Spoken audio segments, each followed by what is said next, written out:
विदुर जी महाराज जब तीर्थ यात्रा करके वापस हस्तिनापुर आए, तब तक संपूर्ण महाभारत युद्ध में कौरव वंश का विनाश, महाराज युधिष्ठिर का चक्रवर्ती सम्राट पद पर विराजमान होना, ये सब हो चुका था। आदर्श महाराज युधिष्ठिर जी बहुत जैसे प्राण आ गए हों ऐसे पूरा परिकर मिला। फिर अंदर महल में गए तो देखा धृतराष्ट्र जी को, तो एकांत की मांग की, कोई हमारे पास नहीं रहे। फिर धृतराष्ट्र जी से कहा, तुम्हें शर्म नहीं आती? तुम श्वान की तरह जीवन व्यतीत करो, अभी तुम्हें वैराग्य नहीं हुआ? बड़े कठोर वचन। ये कट वचन क्या होते हैं? जाकर वैराग्य प्रज्वलित करते हैं। श्वान जैसा, जैसे टुकड़ा दे दो बस पड़ा रहता है। जिनको तुमने बचपन से नष्ट करने की कोशिश की, उन्हीं पांडवों के दिए हुए टुकड़े से पेट पाल कर अब कौन सा जीवन व्यतीत करना चाहते हो? उठो, अभी चलो हमारे साथ। महाराज धृतराष्ट्र भगवान की कृपा पात्र है, भगवान व्यासदेव जी द्वारा प्रकट है, कोई अज्ञानी नहीं है। युद्ध के पहले भगवान ने अक्रूर जी को भेजा था समझाने के लिए, जाओ धृतराष्ट्र को। तो धृतराष्ट्र को समझाया तो धृतराष्ट्र जी ने क्या उत्तर दिया था? बड़े ज्ञानी महात्मा धृतराष्ट्र जी, कोई साधारण नहीं है, वो लीला पात्र है। उन्होंने कहा, अक्रूर जी तुम बातें जितनी कह रहे हो सब मुझे पता है, मुझे ज्ञात है, मैं जान रहा हूं, पर मेरे हृदय में चमक कर अंतर ध्यान हो जाती है, इसका मतलब श्री कृष्ण कुछ करवाना चाहते हैं। अक्रूर जी मुझे सब ज्ञात है जो आप बोल रहे हो, मेरे हृदय में बातें चमकती हैं और अंतर ध्यान हो जाती, इसका मतलब श्री कृष्ण कुछ करवाना चाहते हैं। और अक्रूर जी जो श्री कृष्ण करवाना चाहते हैं उसे कोई नहीं रोक सकता। महात्मा है धृतराष्ट्र जी। एकांत में हिमालय की भूमि पर एक पर्णकुटी बनाई और योगाभ्यास कराया। साक्षात मूर्तिमान धर्म है विदुर जी। इधर जब महल में प्रणाम करने के लिए महाराज युधिष्ठिर आए तो देखा ना तो धृतराष्ट्र है, न गांधारी, न विदुर जी। तो बहुत चिंतित, बहुत शोकित, शायद मेरे द्वारा कोई त्रुटि हो गई हो मेरे सेवा में, तो शंका करके वो चले गए हों। इतने में देवर्षि नारद जी आए और उन्होंने कहा, आपको चिंता करने की जरूरत नहीं है, आज के 5वें दिन महाराज धृतराष्ट्र का शरीर भस्म हो जाएगा। पर्णकुटी में जो गार्हपत्यादि अग्नियां हैं वो अपने आप कुटी को जलाएंगे, कुटी में बैठे हुए धृतराष्ट्र भस्म होंगे और धृतराष्ट्र की देह को जलते देखकर गांधारी उन्हीं के साथ अपने शरीर को भस्म कर देंगी। ऐसा ही हुआ। 5वें दिन महाराज धृतराष्ट्र का शरीर पूरा हुआ, गांधारी जी पति के साथ भस्म हो गई। विदुर जी वहां से तीर्थ यात्रा को चले गए। देवर्षि नारद जी ये बता करके तुम्बुर गंधर्व के साथ स्वर्ग को चले गए। महाराज युधिष्ठिर एकांत में विचार करने लगे, क्या समय आ रहा है, सब नष्ट होता जा रहा है, ये लोगों का स्वभाव कैसे बदल रहा है। 7 महीना हो गए थे अर्जुन को द्वारिका गए हुए, अभी वापस नहीं आए थे। महाराज युधिष्ठिर ऐसे अपशकुन देखने लगे जिससे पता चलने लगा कि विनाश होगा। जिस समय जो ऋतु होनी चाहिए वो ऋतु नहीं, उल्टे समय में ऋतु। जब वर्षा होनी चाहिए तब सूखा, और जब वर्षा नहीं होनी चाहिए तो अपार वर्षा, फसल नष्ट हो जाना, लोगों को बड़ा दुख होना। और देखा कि प्रायः लोग क्रोधी हो रहे हैं, कौड़ी कौड़ी के लिए लोभ करने लगे हैं, झूठ बोलना स्वभाव बन गया है, मित्रता में छल और कपट हो गया है, माता पिता सगे संबंधी पति पत्नी इनमें परस्पर झगड़ा होने लगा है। इसका मतलब है कि विनाश काल उपस्थित हो रहा है। जिसको देखो वो दंभी बनता जा रहा है, पाखंडी बनता जा रहा है, धन की प्रधानता हो गई है, युधिष्ठिर जी बहुत चिंतित हुए।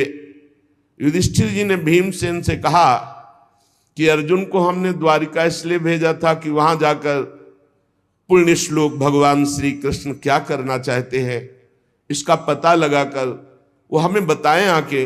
7 महीने बीत गए, भीमसेन तुम्हारे छोटे भाई गांडीव धनुषधारी अर्जुन अभी तक लौटे नहीं और अपशकुन मुझे बहुत दिखाई दे रहे हैं। क्या वो समय आ गया क्या जिसे मेरा दुर्भाग्य कहते हैं? अर्थात क्या द्वारिकाधीश भगवान श्री कृष्ण अपनी लीला स्मरण कर लिए? क्योंकि मेरा हृदय घबरा रहा है अपने आप। ये संपत्ति, ये राज्य, ये स्त्री, ये प्राण, कुल, संतान, शत्रु पर विजय, सब कुछ श्री कृष्ण कृपा से प्राप्त हुआ है। देखो देखो, वो आकाश में उल्कापात हो रहा है, पृथ्वी कंपायमान हो रही है, मेरे शरीर में भयंकर अपशकुन हो रहे हैं। पक्का कुछ न कुछ ऐसा हुआ है जो सुनने लायक नहीं है। पुरुष की जब बाईं जांग फड़के, आंख भुजा बार बार फड़के, तो समझ लेना चाहिए कोई विनाशकारी खेल होने वाला है। मेरी बाईं जांग, बाईं आंख, बाईं भुजा बार बार फड़क रही, भारी कोई अनिष्ट सूचना मिलने वाली है। देखो, ये सियारिन उदय होते हुए सूर्य की ओर मुंह करके रो रही है, और ये कुत्ता मेरी ओर देखकर बार बार चिल्ला रहा है, रो रहा है। इसका मतलब कोई अनिष्ट होने वाला है। ये गौ आदि अच्छे जो पशु हैं मुझे बाएं करके जा रहे हैं, गधे आदि बुरे पशु मुझे दाहिने करके जा रहे हैं। मैं जिधर देखता हूं उधर मुझे पशु रोते दिखाई दे रहे हैं। ये उल्लू और ये कौआ, ये कठोर कठोर शब्द बोल रहे हैं, इसका मतलब कुछ विनाश होने वाला है। जब मैं देवताओं की मूर्तियों की तरफ देखता हूं तो मुझे रोती नजर आती है। ये बड़े बड़े उत्पात देखकर मेरा हृदय घबरा रहा है। क्या ये पृथ्वी भाग्यहीन हो गई? जिनका सौंदर्य, जिनके चरण कमलों में ध्वजा वज्र अंकुश चिन्ह है, क्या ये पृथ्वी उन चिन्हों से रहित हो गई? राजा युधिष्ठिर इन भयंकर उत्पातों को देखकर मन ही मन बहुत चिंतित थे। इतने में देखा कि अर्जुन पधार रहे। दौड़ पड़े युधिष्ठिर, समीप गए तो कदम रुक गए। अर्जुन का मुंह उदास, आंखों से आंसू, शरीर शक्तिहीन, कांतिहीन। जे ही महाराज युधिष्ठिर के सामने पहुंचे, अर्जुन गिर पड़े। घबरा करके युधिष्ठिर जी ने उठाया, अर्जुन से पूछा, भाई द्वारिकापुरी में सब कुशल मंगल है ना? छोटे भाई सहित मामा वसुदेव जी कुशल हैं, उनकी पत्नियां सब कुशल हैं, बलराम जी के द्वारा सुरक्षित द्वारिकापुरी, हमें लगता है सब कुशल होगा। अर्जुन कुशल ही बोलना।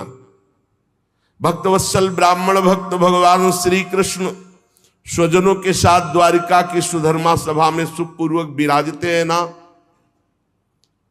आदि पुरुष बलराम जी के साथ संसार के परम मंगल, परम कल्याण, परम उन्नति के लिए यदुवंश रूपी क्षीर सागर में हमारे प्रभु जैसे विराजमान, अभी विराजमान है ना?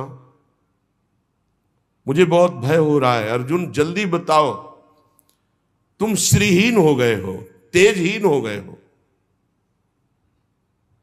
क्या तुम्हारा किसी ने अपमान कर दिया? कहीं तुमने दुर्भावपूर्ण कोई अमंगल कार्य तो नहीं कर दिया? क्योंकि अमंगल कार्य करने वाले का तेज नष्ट हो जाता है।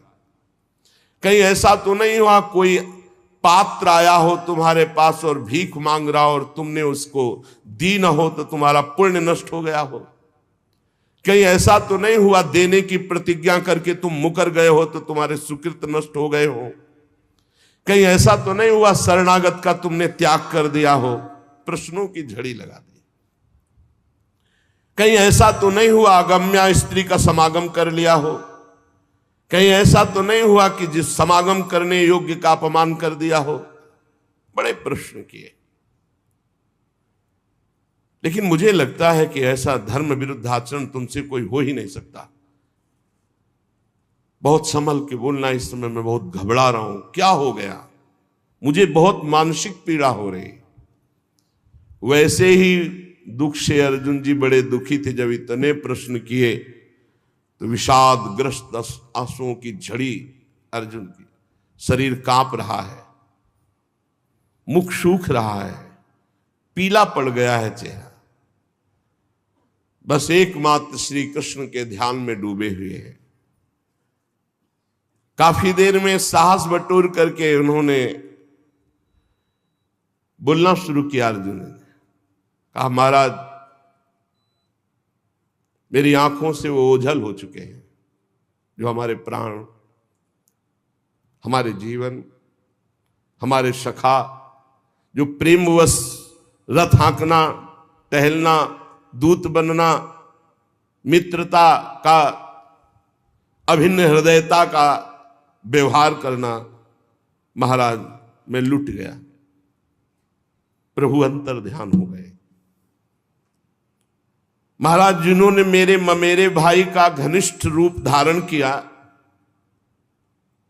वो परब्रह्म परमात्मा है, मैं समझ नहीं पाया। जिन्होंने मेरे मित्र का रूप धारण किया वो मुझे ठग लिया। मेरा पराक्रम बड़े बड़े देवता नहीं सह सकते थे, आज क्षुद्र बन के भीलों ने मुझे परास्त कर दिया, लूट लिया।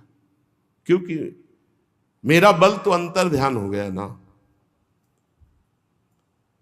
जैसे ये शरीर प्राणों से रहित मृतक कहलाता है महाराज, आज मैं वैसा हो चुका हूं। मेरे प्राण श्री कृष्ण अंतर ध्यान हो चुके हैं। मैंने उन्हीं के आश्रय से महाराज द्रुपद के घर में आए हुए कामोन्मत्त राजाओं का तेज अपहरण करके द्रौपदी को स्वयंवर में जीता। मैंने उन्हीं के आश्रय से गांडीव धनुष पर बाण चढ़ाकर मत्स्यवेद किया। भगवान की दिव्य शक्ति हर समय अर्जुन के साथ रहती थी। ये आज वही गांडीव हमारे हाथ में है, लेकिन मैं भीलों से नहीं जीत पाया। मैं लौट के आ रहा था भगवान के निज जनों को लेकर, लेकिन मेरे में सामर्थ्य नहीं रही, क्योंकि मेरे श्री कृष्ण अंतर है। वही गांडीव, वही भुजाएं जिसके बल से खांडोवन को, इंद्र को भी रोक करके अग्नि को तृप्त किया। उसी से मैदानों की रक्षा की जो आपकी सभा में जल में थल, थल में जल का भ्रम करने वाली दिव्य सभा तैयार की थी। 10,000 हाथियों का बल रखने वाले जरासंध को ऐसे तिनके की तरह चिरवा दिया उन्हीं श्री कृष्ण ने भीम से। 20,000 राजाओं को मुक्त किया जो भैरव यज्ञ में बलि देने के लिए बंदी बनाए हुए था। महाराज हर तरह की विपत्ति में श्री कृष्ण सामने नजर आते थे। चाहे वो द्रौपदी को वस्त्रहीन करने के लिए कौरवों की सभा हो,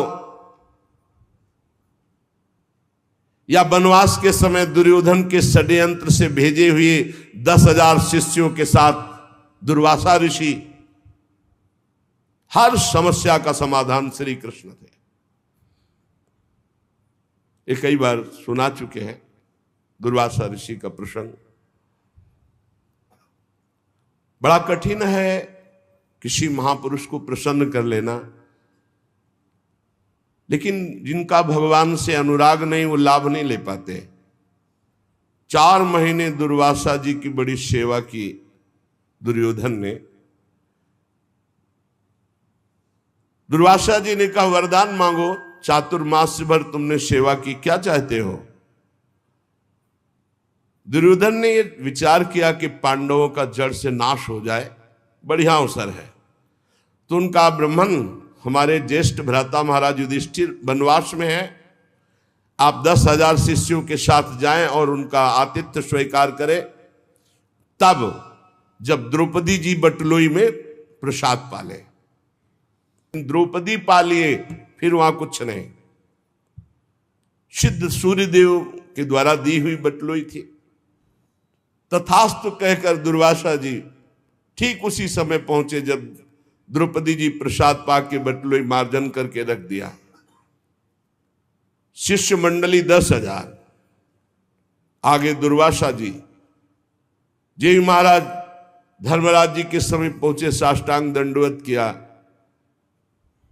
महाराज आइए, आज तो हमारे अहोभाग्य, आप कृपा करके दर्शन दिए। अब पूछना होता, महाराज प्रसाद पाल? हाँ हाँ, अभी यमुना स्नान करके आते हैं, अभी आते हैं प्रसाद पाने। 10,000 शिष्य सहित यमुना जी स्नान करने गए। महाराज युधिष्ठिर द्रौपदी के पास गए और द्रौपदी जी से पूछा, प्रसाद पा लिया? हाँ, बटलोई मान के रख दी। मूर्छित से हो गए। द्रौपदी जी कौरव सभा से शरणागति पूर्ण पुष्ट हो चुकी थी। उठाया, आप ऐसी दशा को क्यों प्राप्त हो गए?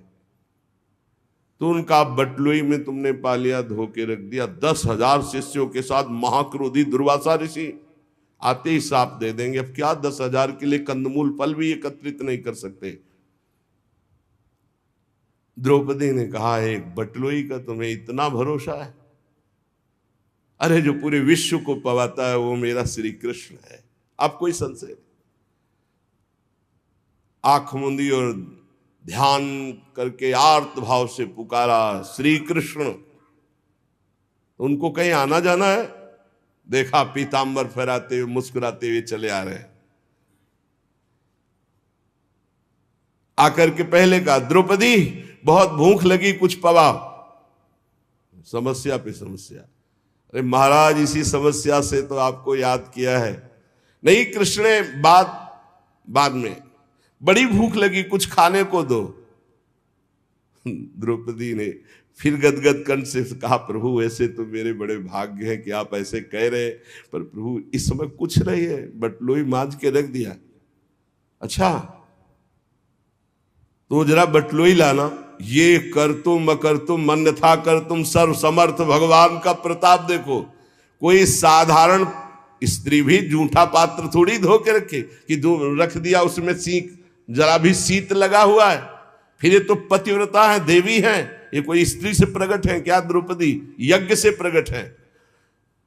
दूसरी बात, जब भगवान सूर्य ने कह दिया कि द्रौपदी के पाले के बाद कुछ नहीं बचेगा, तो कुछ नहीं बचेगा।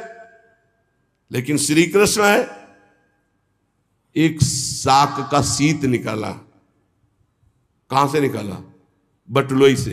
सिद्ध बटलोई, धुली बटलोई, ये है श्री कृष्ण। और कहा इतने में तो पूरा विश्व तृप्त हो जाएगा। जबान में रखा तो वहां मुनिमंडली जो यमुना स्नान कर रही थी, ऐसा भरा बड़ा आचमन करने की जरूरत नहीं। बोले जाओ, भीम से कहा भगवान ने, कह दो पकवान तैयार है, आओ महाराज। बोले महाराज, बोले जाओ तो तुम कहो जा करके। जो ही भीमसेन गए तो वहां सब दुर्वासा जी का, महाराज रसोइये ने ऐसे सुंदर व्यंजन बनाए, आप पधारे। तो उनका देखो, आचमन करने की जगह नहीं। वैसे तो अगर 2 मिनट लेट हो जाते तो हम सब भाग जाते यहां से, क्योंकि किसी के सामर्थ्य नहीं है। शिष्यों ने कहा, गुरुजी आदेश मत कर देना, आचमन करने की जगह नहीं। उनका वरदान मांगो। तो बोले जिस भाव से दुर्योधन ने भेजा था वो उसी भाव को प्राप्त हो जाए। विनाश के लिए भेजा था, उन्होंने कहा तथास्तु। अर्जुन जी कह रहे हैं, जिनके बल से बड़े भारी दुस्तर संकट दुर्वासा से हम बच पाए, जिनके प्रताप से हमने भगवान शंकर को अपनी बाहुओं से युद्ध रूपी पूजा करके तृप्त कर दिया। भगवान शंकर से भगवान शंकर से कोई एक सेकंड भी युद्ध कर सकता है? अरे प्रलयंकारी रुद्र हैं, इनके सामने कोई नहीं टिक सकता। बाहु युद्ध या जितने अक्षय तूणीर में बाण थे सब ऐसे लीन हो गए। जब बाण मारते ना तो शरीर में अंतर ध्यान हो। अर्जुन जी को लगा ऐसा किरात कौन सा वीर है कि जो हमारे बाणों को ही ली ले जा रहा है।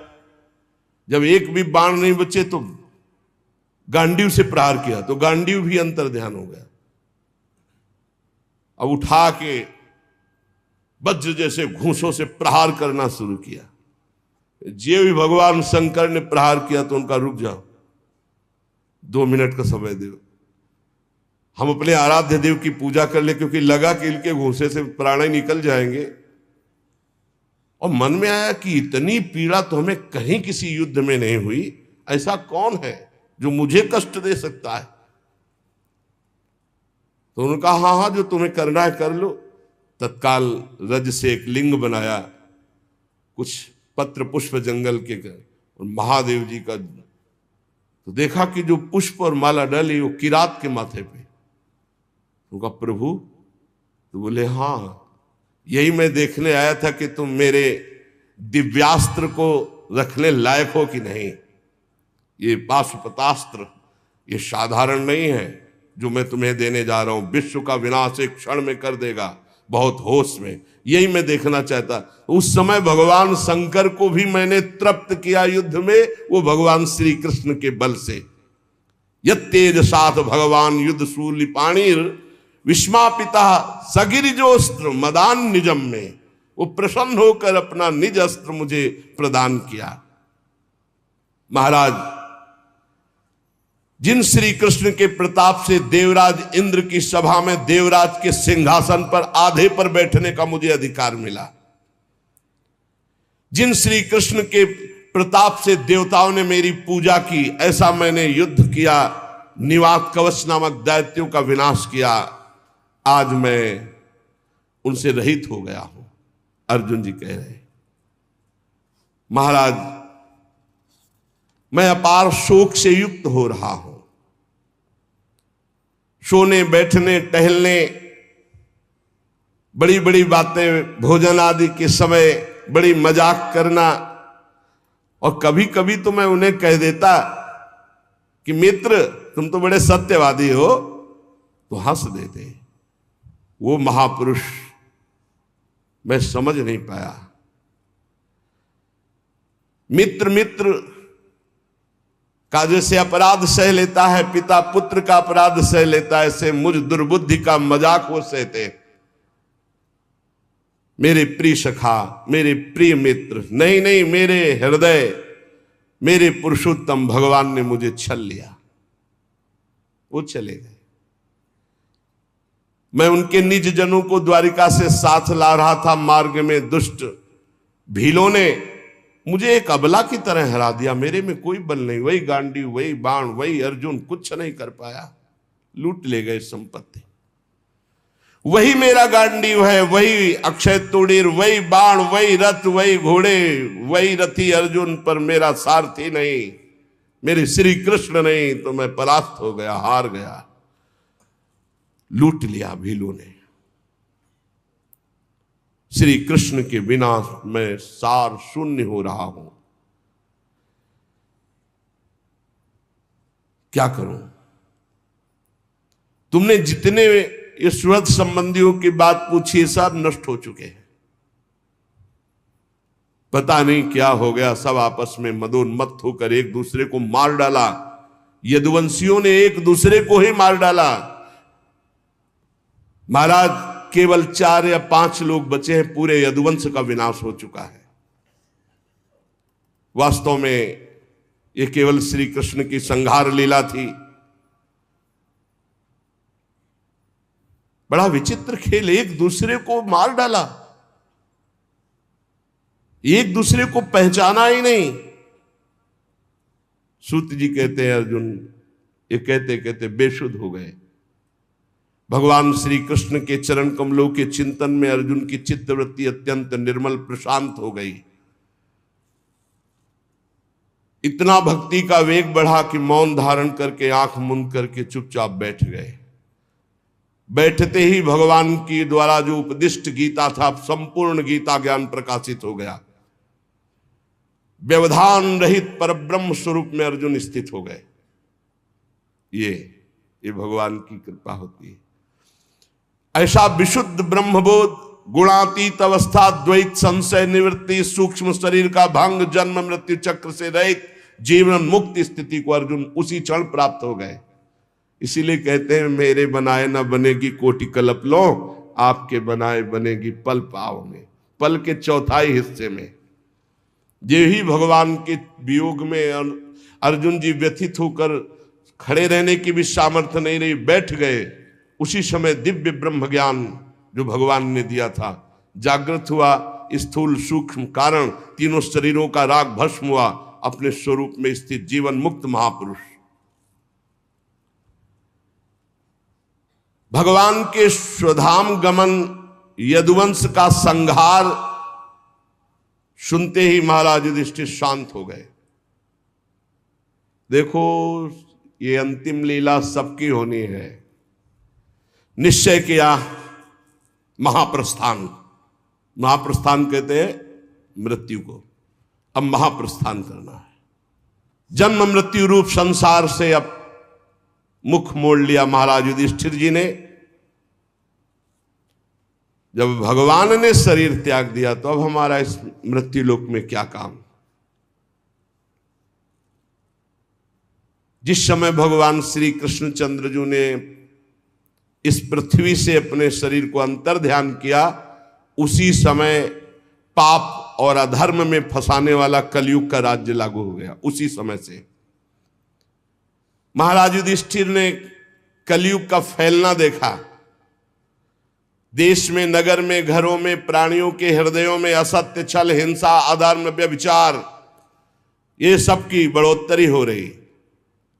अपने भाइयों से कहा महाप्रस्थान का निश्चय करो, अब रहना नहीं इस पृथ्वी में। बड़ा मंगल रूप होगा कलयुग का। विनयी पौत्र महाराज परीक्षित, जो अब कुछ सयाने हो चुके थे, गुणों में महाराज युधिष्ठिर के समान थे, समुद्र से घिरी हुई पृथ्वी के सम्राट पद पर हस्तिनापुर में महाराज परीक्षित का अभिषेक किया। और यहां मथुरा में शूरसेनाधिपति के रूप में अनिरुद्ध के पुत्र वज्र जी का अभिषेक किया। इसके बाद युधिष्ठिर जी ने प्राजापति यज्ञ करके आह्वानी अग्नियों को अपने में लीन किया और जड़वत होकर जैसे पागल बाल खोल लिए, सब वस्त्राभूषण उतार दिए, एक चीर वस्त्र लंगोटी धारण किया, भावना से वाणी को मन में, मन को प्राण में, प्राण को अपान में, अपान को उसकी क्रिया मृत्यु में, मृत्यु को पंचभूत शरीर में लीन कर दिया। शरीर को मृत्यु रूप अनुभव करके त्रिगुण में मिला दिया, त्रिगुण को मूल प्रकृति में, मूल प्रकृति को सर्व कारण रूपा प्रकृति में, प्रकृति को आत्मा में, आत्मा को ब्रह्म में विलीन करके जीवन मुक्त हो गए तत्काल। यह है भगवान के निज जनों का महामहिमामय स्वरूप। जीवन मुक्त, आवागमन मुक्त, पहले मुक्त, अब चीर वस्त्र धारण किया और नियम लिया कि मुख में ना जल जाएगा ना अन्न जाएगा। जब तक प्राण है ना अन्न ना जल। मौन, केश खोल लिए और बिना किसी को देखे सुने बोले निकल पड़े। पर ब्रह्म स्थिति उत्तर दिशा की ओर बढ़ते चले जा रहे हैं। भीमसेन, अर्जुन, नकुल, सहदेव, द्रौपदी, इन्होंने जब देखा कि भैया इस महाप्रस्थान को, तो ये भी महाप्रस्थान को भगवान श्री कृष्ण के चरणों का सब ध्यान करते हुए महाराज युधिष्ठिर के पीछे पीछे महाप्रस्थान। सबकी बुद्धि एकमात्र कृष्णाकार, सबकी बुद्धि श्री कृष्ण में लगी हुई। फलतः एक एक गिरते जा रहे हैं। भीमसेन बताते जा रहे हैं, द्रौपदी गिरी, नकुल, सहदेव हिमालय में, एक बार भी पीछे मुड़कर नहीं देखा। अर्जुन गिरे, भीमसेन में अकेले महाराज।